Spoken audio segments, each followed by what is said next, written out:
ছিটকে আজকে বিএনপি কর্তৃক আয়োজিত যে সম্মেলন ছিল তারই অংশবিশেষ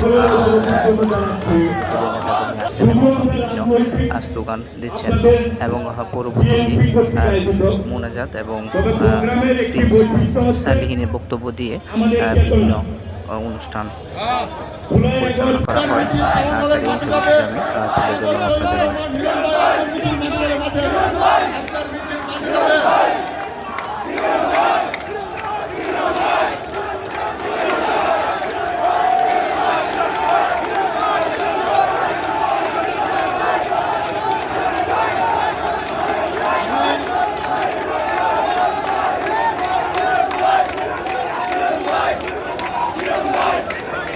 সকলকে স্লোগান বন্ধ করবেন।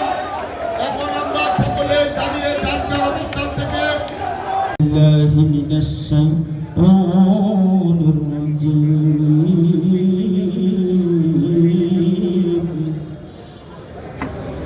বিসমিল্লাহির রহমানির রহিম।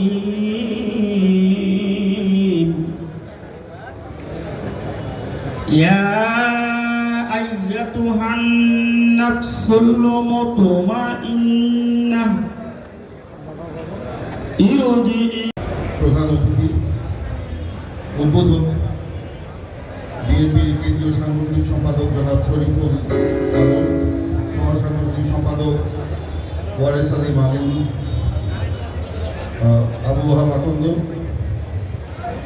শহীদ সাগরের পিতা জনাব আনিসুজ্জামান সাহেব, উপস্থিত আছেন ময়মনসিংহ দক্ষিণ জেলা বিএনপির সরকার, মহানগর বিএনপি যুগ্ম আহ্বায়ক অধ্যাপক আমজাদ আলী সহ আমার নেত্রকোনা জেলা বিএনপির সদস্য সচিব, বিএনপির জাতীয় নির্বাহী কমিটির সদস্য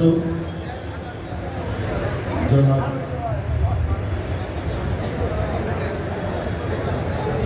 রফিকুল ইসলাম ইসলামী, আমার প্রিয় মানুষের জন্য আনন্দ দিয়েছে, উপস্থিত অন্যান্য নেতৃবৃন্দ, সাংবাদিক বন্ধুগণ, আসসালামু আলাইকুম। আজকে বাংলাদেশ জাতীয়তাবাদী দল বিএনপি, আপনারা জানেন যে সারা বাংলাদেশের প্রতিটি বিভাগীয় শহরে জুলাই আগস্টের যে গণ অভ্যুত্থান তার স্মরণে গ্রাফিতি অঙ্কন এবং গণসংগীতের আয়োজন করেছে। তারই অংশ হিসাবে আজকে আমরা এখানে ময়মনসিংহ বিভাগীয় শহরে এই আয়োজন আমরা সকলে এখানে সমবেত হয়েছি।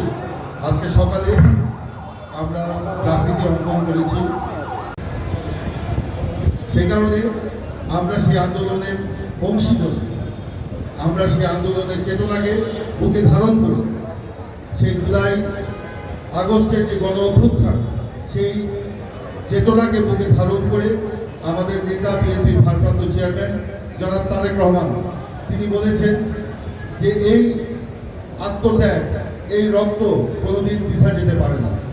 এই রক্তের ঋণ পরিশোধ করতে হলে আমাদেরকে অবশ্যই ঐক্যবদ্ধ থাকতে হবে এবং একটি নির্বাচিত সরকারের মধ্য দিয়ে গণতন্ত্রকে ফিরিয়ে এনে আমরা সেই রক্তের ঋণ পরিশোধ করতে চাই, গণতন্ত্রের যে আকাঙ্ক্ষা সেটাকে বাস্তবায়ন করার মাধ্যমে।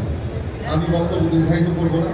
আজকে আমাদের এই ক্ষুদ্র আয়োজনে আপনারা যারা দূর দূরান্ত থেকে এসছেন তাদেরকে আমি স্বাগত জানাচ্ছি আমাদের সকল নেতৃবৃন্দের পক্ষ থেকে।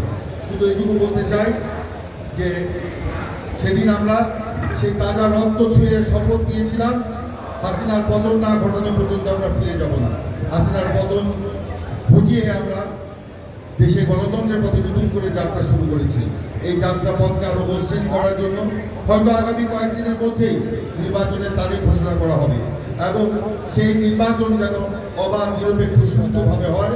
আমাদের সকলের দায়িত্ব যার যার অবস্থান থেকে এই নির্বাচনকে অনুষ্ঠিত করার ব্যাপারে সরকারকে সহযোগিতা করা, নির্বাচন কমিশনকে সহযোগিতা করা, জনগণকে প্রস্তুত করা, নেতাকর্মীদেরকে প্রস্তুত করা।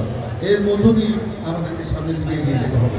আমরা জানি নির্বাচনের বিরুদ্ধে অনেক ষড়যন্ত্র আছে, সেই ষড়যন্ত্রকে মোকাবেলা করেই আমাদেরকে আমাদের লক্ষ্য পথে এগিয়ে যেতে হবে এবং একটি অবাধ, নিরপেক্ষ, সুষ্ঠু নির্বাচনের মধ্য দিয়ে সেই জুলাই আগস্টের যে গণ অভ্যুত্থানের আকাঙ্ক্ষা, একটি বৈষম্যবিহীন রাষ্ট্র, একটি ন্যায়ভিত্তিক রাষ্ট্র, একটি গণতান্ত্রিক সমাজ এবং গণতান্ত্রিক সরকার এবং সংসদ প্রতিষ্ঠা করা, এর মধ্য দিয়েই আমরা আমাদের সেই চেতনাকে বাস্তবায়ন করতে পারবো।